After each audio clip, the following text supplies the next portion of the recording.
आज से करीब 110 साल पहले 14 अप्रैल 1912 को अटलांटिक महासागर में टाइटैनिक जहाज डूब गया था, जिसमें करीब 1500 लोगों ने अपनी जान गंवाई थी और टाइटैनिक शिप समुद्र की गहराई में समा गया। और इसी टाइटैनिक मलबे को देखने गए 5 अरबपतियों के साथ आखिर क्या हुआ? कहानी की शुरुआत 18 जून 2023 सुबह के 9:30 बजे 5 लोग टाइटन नाम के सबमरीन में बैठकर समुद्र के अंदर डुबकी लगाते हैं। यह लोग टाइटैनिक जहाज के मलबे को देखने जा रहे हैं। बड़े ही महान टाइटैनिक जहाज जो आज से करीब 110 साल पहले अपने पहले सफर में ही समुद्र में समा गया। यह एडवेंचर टूरिज्म है और बहुत ही महंगा है। इस सबमरीन में बैठे एक एक आदमी ने 2 करोड़ रुपए से भी ज्यादा खर्च किए हैं चंद घंटों के इस टूर के लिए। यह टूर इतना महंगा इसलिए है क्योंकि टाइटैनिक जहाज का मलबा समुद्र की गहराई में 3810 मीटर नीचे छुपा पड़ा है। टाइटैनिक का मलबा 2 अलग अलग हिस्सों में टूटा पड़ा है, जो कि एक दूसरे से 800 मीटर दूरी पर है। सबमरीन पानी के नीचे जाने का सफर शुरू करती है। इसे करीब 2 घंटे का समय लगेगा 3810 मीटर की गहराई तक पहुंचने में।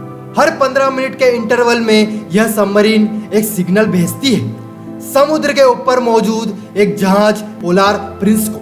यही इनके लिए एक जरिया है बाहर की दुनिया से कम्युनिकेशन करने का। उस दिन 18 जून को सबमरीन को पानी के अंदर जाते हुए सिर्फ 1.25 घंटे ही गुजरे थे कि अचानक से सबमरीन समुद्र के ऊपर मौजूद जहाज से अपना कांटेक्ट ठीक 11:15 पर तोड़ देती है। शाम को 4 बजे वह समय था जब तक इस सबमरीन को सफर खत्म करके वापस ऊपर आ जाना चाहिए था, लेकिन इसका कोई नामो निशान नहीं दिखाई देता। 3810 मीटर बहुत ही भयानक गहराई है।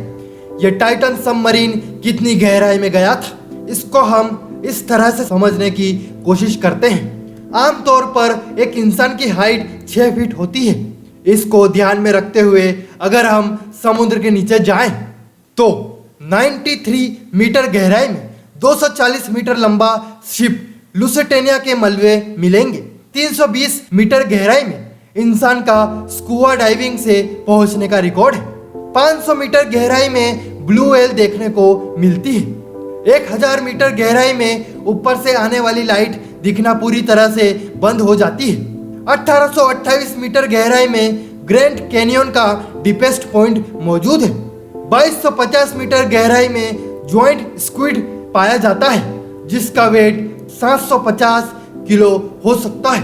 3810 मीटर गहराई में टाइटैनिक का मलबा 2 टुकड़ों में मौजूद है।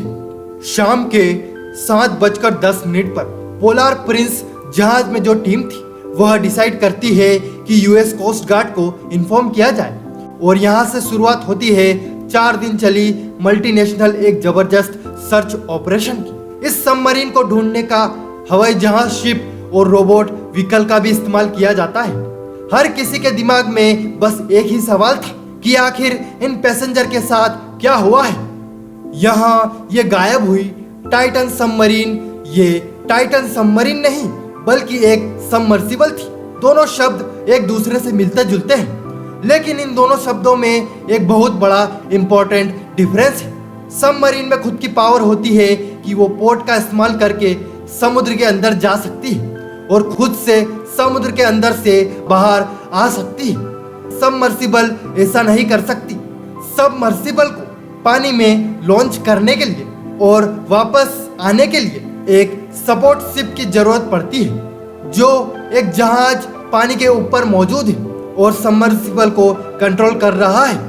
पनडुब्बी में सवार 5 अरबपति यात्री टाइटैनिक जहाज के मलबे को देखने गए थे, जिसमें से हमीश हार्डी, जिन्होंने जेफ बेजोस की कंपनी ब्लू ओरिजिन के साथ स्पेस का सफर भी किया था। दूसरे थे सबमर्सिबल के पायलट स्टॉकटन रश, जो न सिर्फ टाइटन सबमर्सिबल को बनाने की कंपनी ओशन गेट के सीईओ थे, बल्कि उन्होंने सबमर्सिबल का डिजाइन भी किया था। तीसरे थे पॉल हेनरी, जिन्होंने इससे पहले 37 बार टाइटैनिक का सफर भी किया था। और इसके बाद पाकिस्तानी बिजनेस टाइकून शहजादा दाऊद और उनके 19 साल के बेटे सुलेमान दाऊद। सुलेमान की बुआ ने यह बताया था सुलेमान को जाने से डर लग रहा था, लेकिन वो अपने पिता को खुश रखने और उनको कंपनी देने गए थे। यहाँ एक और समस्या यह थी, टाइटन सबमर्सिबल वापस समुद्र के ऊपर आ भी जाती तो भी अंदर बैठे लोग ऑक्सीजन की कमी से मारे जाते, क्योंकि अंदर की तरफ से सबमर्सिबल को खोलने का कोई तरीका ही नहीं था। इसका दरवाजा बाहर से ही बंद किया जा सकता था और बाहर से ही खोला जा सकता था। इस सबमर्सिबल में जो शीशा लगा रखा था, बाहर से देखने के लिए जो विंडो का साइज है वो भी छोटा था। टाइटन सबमर्सिबल में जो खिड़की थी उसे व्यू पोर्ट कहते हैं। अपने आप में टाइटन सबमर्सिबल ज्यादा बड़ी नहीं थी, इसमें सिर्फ 5 लोगों के बैठने की जगह थी। इसकी जो मेन बॉडी थी वह कार्बन फाइबर की बनी थी और इसकी टोटल लेंथ 6.7 मीटर है। इसके डिजाइन में बाहर देख सकते हैं कि इसमें इलेक्ट्रिकल थ्रस्टर लगे हुए हैं जिसके जरिए इसे चलाया जा सकता था। लेकिन आपको यह जानकर हैरानी होगी, इस सबमर्सिबल को कंट्रोल किया जाता था एक वीडियो गेम कंट्रोलर के द्वारा। यह इतना अजीब भी नहीं जितना सुनने में लगता है। यूएस नेवी भी सबमरीन में पेरिस्कोप लगाए जाते हैं बाहर देखने के लिए। जो व्यू पोर्ट होते हैं उन्हें कंट्रोल करते हैं एक्सबॉक्स कंट्रोलर के द्वारा। लेकिन यहाँ एक बात यह थी कि पूरी की पूरी सबमर्सिबल को एक मामूली वीडियो गेम कंट्रोलर जिससे कंट्रोल किया जा रहा था। इसके अंदर का नज़ारा आप देखोगे तो अंदर बैठने के लिए कोई सीट नहीं है, लेकिन एक टॉयलेट जरूर बना रखा था जो कि छोटा सा था, जो व्यू पोर्ट के पास था।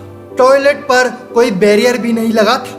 तो यह लोग कहते हैं कि अगर किसी को टॉयलेट जाना है तो बाकी सारे लोग अपना मुंह उधर कर ले और एक टीवी स्क्रीन पर देखते रहें। 2 दिन तक कुछ हाथ नहीं लगा और टाइटन सबमर्सिबल का कुछ पता नहीं चला। तो उम्मीद लगाया जा रहा था कि सबमर्सिबल ब्रेकडाउन हुआ है और उसमें बैठे 5 पैसेंजर मर चुके हैं। इस सबमर्सिबल में 96 हॉर्स का ही ऑक्सीजन सप्लाई था, इसलिए समय हाथ से निकला जा रहा था। लेकिन फिर बाद में एक उम्मीद की किरण जागी। 21 जून सुबह 6 बजे के करीब सर्च टीम को पानी के नीचे गहराई में एक आवाज सुनाई दी। इसे अंडर वाटर रेडार की मदद से सुनी गई थी। इसके बाद अनमोड रोबोटिक को इस आवाज की ओर भेजा गया, लेकिन इस बार भी इस टाइटन का कुछ पता नहीं चला। अब टाइटन को हमेशा के लिए खोजने का डर बढ़ता जा रहा था, क्योंकि सबमर्सिबल में जो ऑक्सीजन था केवल 4 दिन का ही था और अब तक 3 दिन ऑलरेडी बीत चुके थे। 22 जून को एक बार फिर रोफ को टाइटैनिक मलबे के पास भेजा गया। वहां पहुंचकर जो दिखा वह वाकई दिल दहला देने वाला था। 3:48 पर रोफ को टाइटन के पीछे का एक टुकड़ा टाइटैनिक से 1600 फीट की दूरी पर गिरा हुआ मिला। इसका एक ही मतलब था कि टाइटन पानी के दबाव को बर्दाश्त नहीं कर सकी और पानी के हाई प्रेशर की वजह से गहराई में ही इम्प्लोड हो गई। इम्प्लोजन सुनकर आपको लग रहा होगा कि फट जाना, लेकिन इसका मतलब उल्टा होता है। इम्प्लोजन में जो फोर्स होती है वो अंदर की तरफ लगती है। इसे आप ऐसे देख सकते हैं। और यह इम्प्लोजन इतनी तेजी से हुआ कि यह स्ट्रक्चर पूरी तरह से खत्म हो गया और इसमें 1 मिलीसेकंड का भी समय नहीं लगा। इसका मतलब है कि इसमें जो लोग बैठे थे वो इमीडिएटली पलक झपकते ही मारे गए और उनको कोई अंदाजा भी नहीं हुआ।